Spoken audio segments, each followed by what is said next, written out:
Ibinunyag naman ni Senador Panfilo Ping Lacson na may ilang grupo na kinabibilangan ng mga retiradong opisyal ang nangangalap umano ng suporta sa militar para sa planong People Power.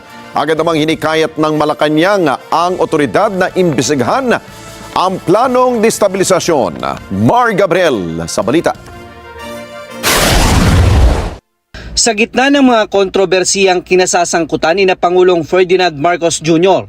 at Vice President Sara Duterte, kinumpirma ni Senate President Pro Tempore, Senator Panfilo Lacson, na may mga grupo na gumagapang para kunin ang suporta ng mga miyembro ng Uniformed Services para sa posibleng People Power Revolution. Sabi ni Lacson, may ilang retiradong opisyal na nagsisikap na mangalap ng suporta mula sa loob ng Armed Forces of the Philippines. Pero para sa senador, malaki ang posibilidad na mabigo o hindi magtagumpay ang hakbang na ito. Sabi niya, naniniwala siya na propesyonal ang hanay ng AFP at walang dahilan para sa isang military junta o panibagong People Power Revolution.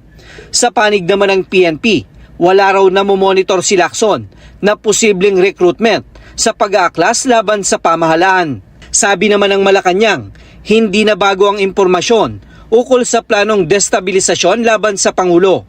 Gayunman, hinikayat ng palasyo ang mga otoridad na imbestigahan ito.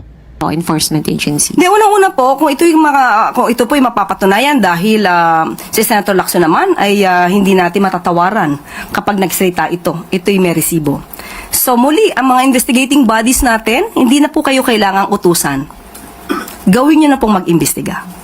Noong nakaraang taon, una nang tinutulan ni Lacson ang panukalang military junta sa gitna ng galit ng publiko sa isyu ng korupsyon at iginiit na dapat manatili ang pananagutan batay sa konstitusyon. Sa ilalim ng 1987 Constitution, ang linya ng presidential succession ay nagtatapos hanggang sa House Speaker.